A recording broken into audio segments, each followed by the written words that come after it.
Ah, mes frères bien-aimés, le moins que l'on puisse dire, c'est que ces derniers temps, nous avons été sacrément secoués par de redoutables événements. Mais attention, je ne veux pas parler ici des atrocités qui sont venues couvrir de sang la terre de Belgique et qui ont encore enflammé nos peurs, auxquelles d'ailleurs il faut tordre le cou. Non, je veux parler de ces 2 semaines que nous venons de traverser et durant lesquelles nous avons revécu, non pas en différé mais en direct, car c'est là l'œuvre de la liturgie, les derniers jours du Christ sur notre terre. Oui, ces événements devraient sacrément nous secouer. Souvenez-vous de la célébration de la Sainte Seine au soir du Jeudi Saint, où nous avons vu le Christ offrir à jamais son corps et son sang pour la rédemption, que dis-je, pour la recréation du monde, avant qu'il ne s'empare d'une bassine et d'un torchon pour exprimer la folie concrète de son amour, lavant les pieds sales de ses apôtres faiblards. Ah, il ne s'agit pas d'oublier cette démesure ruisselante d'amour.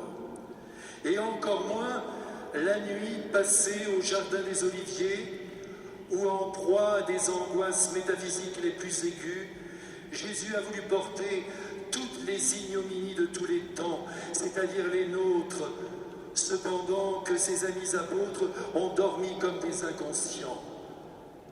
Il faut aussi que résonne encore en nos esprits la trahison de Judas, inadmissible, le reniement de Pierre, inattendu, et les coups de fouet sur le torse et sur les épaules de ce Dieu fait homme qui n'ouvre pas la bouche, mais qui la serre plutôt pour maintenir la douleur afin qu'elle germe en lui et porte du fruit. À ne pas oublier non plus Caïphe, Pilate et leurs interrogatoires nuls, et le silence monstrueux du Christ, car il ne se défend pas, on a envie de le secouer, mais lui sait mieux que personne ce que le monde ne doit pas entendre. En outre, il sait que la parole n'a qu'un pouvoir relatif, et que les actes qui vont suivre en sa vie se graveront dans les esprits et attireront à lui tous les hommes, bien au-delà de toutes les homélies et discours en tout genre. Molière l'a dit d'un jour à sa façon, génial comme toujours, les seules actions font connaître ce que nous sommes. Et la plus belle action du Christ, mes frères, la plus ample, la plus étendue, il l'offre à la terre en se laissant accrocher comme un mécréant au bois de la croix. Et la voici enfin, cette croix, à tout jamais plantée au mur des chambres et dans les esprits, avec près de ces 2 poutres ensanglantées sous l'amour le plus dense, Marie, notre mère, plus belle que jamais, offerte à l'humanité tout entière comme refuge et mère des pécheurs que nous sommes. C'est pas beau ça ?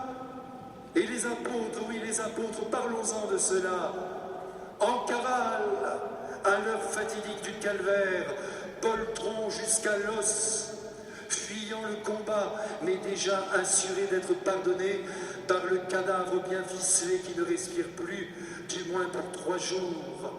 Car la victoire est là, et on ne se lasse pas de la contempler. Sous l'implosion de la lumière, et pour la joie de Marie-Madeleine et des femmes qui savent mieux que les hommes saisir au vol la qualité d'une situation, le Christ jaillit du tombeau en réglant son compte à la mort qui n'en revient toujours pas de sa déconfiture. Ah, nous en avons donc vécu de belles et grandes choses.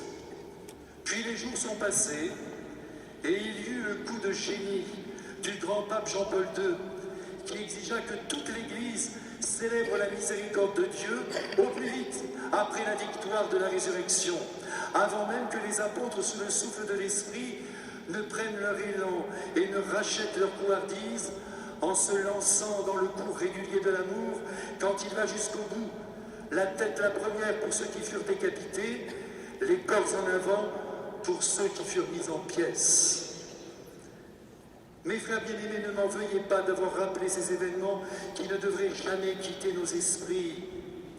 Il y en a assez de traverser des Pâques successives sans que l'effroi du Christ, imbibé d'amour, sans que sa victoire inouïe sur la mort, sans que les apôtres, devenus enfin des héros de courage, ne viennent bousculer nos vies et ne les entraînent à plus de niaque, à plus de fougue, à plus d'ardeur dans l'annonce féerique de l'Évangile. Tenez, ce soir, les apôtres Pierre et Jean nous demandent instamment de les rejoindre dans leur cachot, car ils sont en prison. Et croyez-moi, en ce lieu, ils ne pleurent pas sur leur sort, loin de là. Vous savez ce qu'ils font, les apôtres? Ils chantent, oui, ils chantent, non pas la gloire qui les attend, car ils ne pensent pas à eux, ils ont trop peur de toucher déjà leur récompense. Non, ils chantent le Christ victorieux de tout mal, assurant la vie éternelle à tous ceux qui croient en lui, mais aussi à tout homme qui donnera un verre d'eau à son frère, une couverture, un bout de pain, un peu de temps, un beau sourire, le tout servi avec un amour, mais pas n'importe quel amour, un amour débordant. Mes frères bien-aimés, vous le savez bien, nous sommes tous les enfants du Père Céleste, les frères du Christ, les préférés de Marie, devenus par le baptême pas moins que des prêtres, car nous sommes tous prêtres, capables de prendre le monde entier entre nos bras et de le jeter dans ceux de Dieu. Par le baptême, comme vous le savez, mais encore faut-il le vouloir, nous sommes devenus des prophètes, capables de recevoir et de transmettre les appels de l'Esprit Saint, fussent-ils déstabilisants pour nos schémas de pensée prédéfinis, souvent étroits et rigides, lesquels nous font barboter dans un jus qui nous arrange.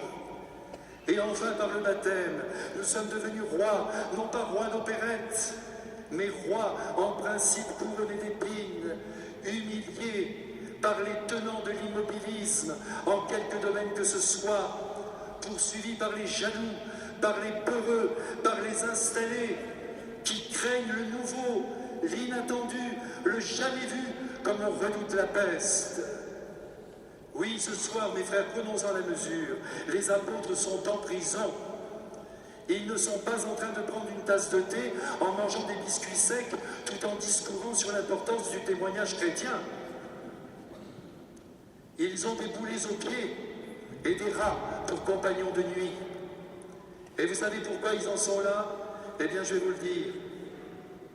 C'est parce qu'ils ont été bons, tout simplement bons, avec un infirme de naissance, âgé de plus de 40 ans, transporté tous les jours sur les marches du parvis du temple par quelques bonnes âmes, amis des mendiants.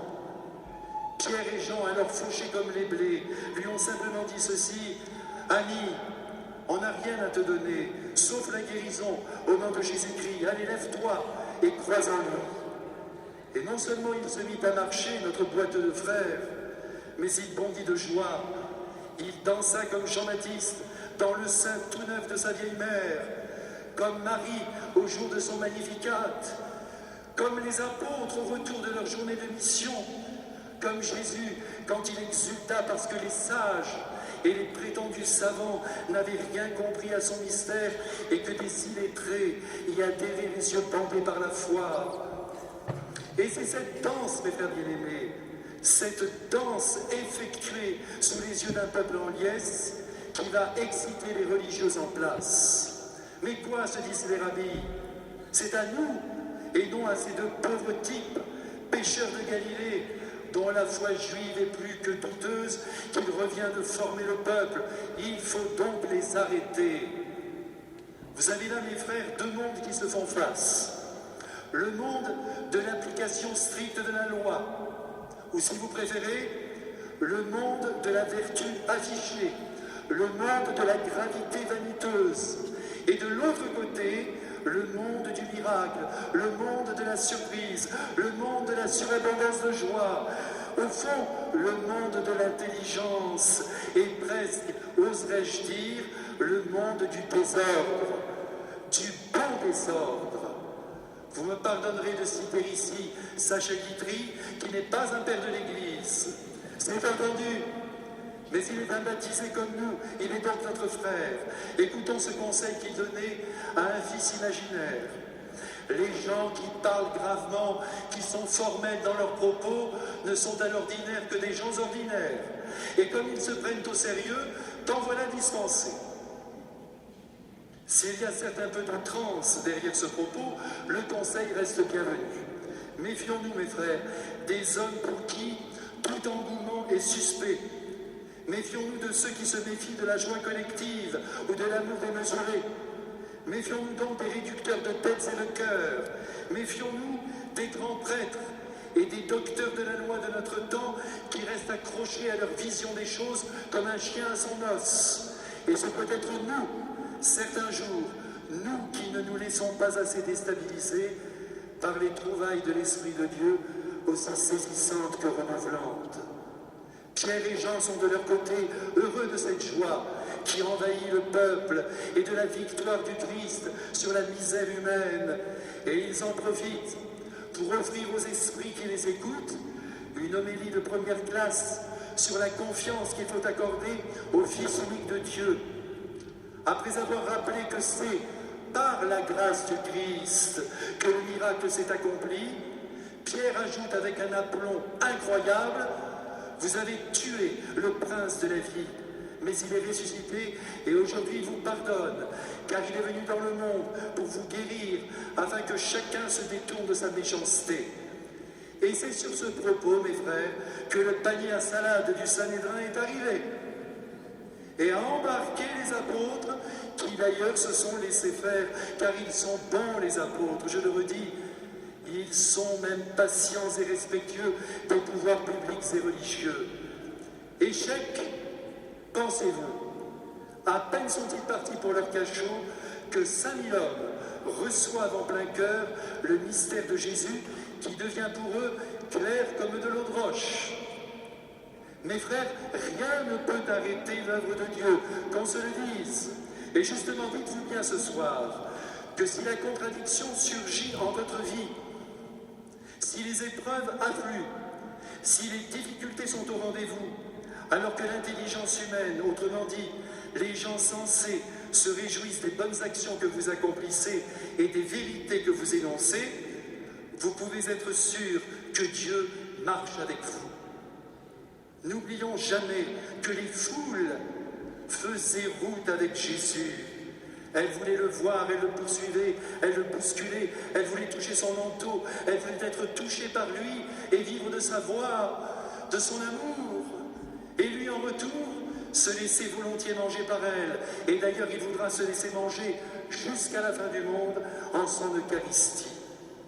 Le peuple pense juste, disait Pascal, et c'est bien vrai. Il y a en effet un bon sens qui demeure dans l'esprit humain, malgré tous les lavages de cerveau qu'il subit. Et c'est à ce bon sens que nous devons toujours nous adresser. Aussi, je nous le dis sans détour. Si de nos jours, la foule n'est pas avec l'Église, du moins en Europe, c'est qu'il y a sans doute un problème. Certes, il y a des facteurs de société qui viennent perturber l'accès à la foi. Nous sommes d'accord.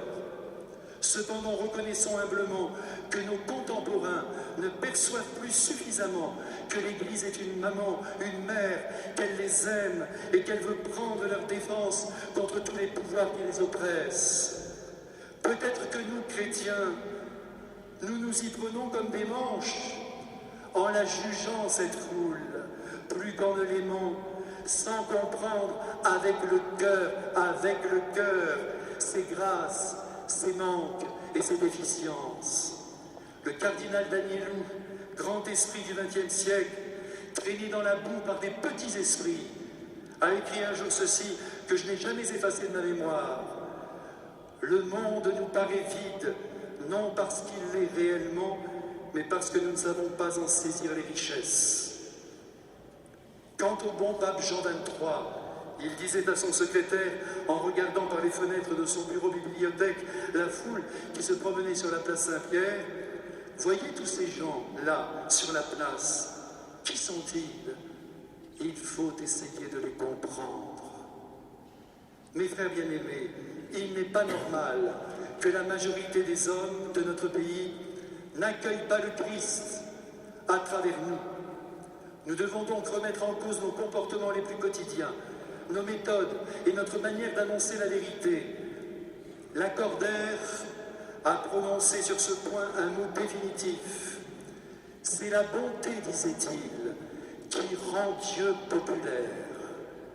Et oui, c'est parce que Jésus était bon, c'est parce que les apôtres l'étaient aussi, c'est parce que les saints et les saintes ont offert leur amour en veux-tu, en voilà, que la foule les a poursuivis de son propre amour. La preuve la voici. Pierre, Saint Pierre, appelé à la barre devant ses juges, n'aura que cette parole: vous nous avez arrêtés parce que nous avons fait du bien à un infirme. Et c'est vrai que c'est inouï. Mais le plus invraisemblable dans cette affaire, c'est que cette vérité, énoncée avec clarté par l'apôtre Pierre, n'ébranlera pas les docteurs de la loi en place à Jérusalem, structurés à outrance, obnubilés par leurs idées, et non par celles de Dieu. Le grand prêtre et ses sbires ne se réinterrogeront pas. La partie semble donc perdue, mais en vérité, qui ne le sait, rien n'est jamais perdu. On croit que tout est fini, disait Claudel, mais il y a un rouge-gorge qui se met à chanter. Les apôtres sont donc relâchés. Voyez, tout s'arrange. Le grand prêtre a peur de la foule, et comme il est sensible à l'opinion, il se soumet à elle et libère les apôtres. Toutefois, à la seule condition que ces derniers se taisent. Se taire et se terrer. Voilà ce qu'il leur est demandé. Évidemment, comme les apôtres n'écoutent que la voix du ciel, ils feront le contraire. Et de nouveau, ils seront arrêtés. Eux, mais pas la vérité. Car on n'arrête pas la vérité. Et comme la vérité, pour se répandre, a besoin de médiateurs, de prophètes, de voix et surtout de gestes, pour rendre perceptible, palpable, crédible l'amour de Dieu pour les hommes, qui est la vérité ultime à transmettre, voici qu'à présent, un ange prend l'affaire en main et n'hésite pas, après avoir endormi divinement le gardien de la prison, à lui piquer la clé de la cellule où sont enfermés les apôtres. Oh le coquin! L'ange, tout heureux et un tantinet malicieux, ouvre alors la lourde porte, découvre les visages radieux et brillants de nos chers apôtres, et d'un seul regard, si du moins l'on en croit le peintre Raphaël, brise les cadenas de leur chaîne, et d'une voix humaine lance un ordre de la part de Dieu. Je vous préviens, mes frères, c'est un ordre imprudent. Retournez dans le temple, dit l'ange, de tout son sérieux. Ne vous préservez pas. Le peuple a soif de la parole de vie. Et cette parole de vie, mes frères, qui de nouveau va retentir au cœur de la ville sainte et à la barbe des rabbis, vous l'avez entendu tout à l'heure, c'est tout simplement l'évangile de ce jour. Dieu a tant aimé le monde qu'il a donné son Fils unique, non pas pour juger le monde, mais pour que le monde soit sauvé. Voilà ici résumé toute l'ambition de Dieu. Et j'espère que c'est aussi la nôtre, mes frères bien-aimés, nous qui ne sommes pas moins que les apôtres du Christ pour notre temps. Apôtres ardents, passionnés, lyriques, oui, lyriques, allons-y, mais attention, le tout empreint de douceur, sinon tout est fichu. Soyez toujours le plus doux que vous pourrez, disait François de Sales. On attire plus de mouches avec une cuillerée de miel qu'avec 100 barils de vinaigre. Donc, pas d'invective contre les personnes, contre la foule, pas de jugement sévère et définitif contre qui que ce soit, pas d'anathème, pas de discours pessimiste et alarmiste, pas de trouillomètre à zéro, mais en revanche de la bonté, de la gentillesse, de la bienveillance pour tous les boiteux de la terre qui ne pourront se remettre debout que par le concret de notre amour, par l'intrépidité de notre foi, le tout auréolé d'une joie contagieuse. Ah, mes frères, si nous vivions dans cette lumière, nous verrions les foules en liesse suivre le Christ, enfin reçu comme l'inventeur de l'amour, le défenseur de la liberté humaine, et bien sûr, comme le sauveur du genre humain, Qu'il en soit ainsi le plus vite possible. Notre temps en a grand besoin. Amen.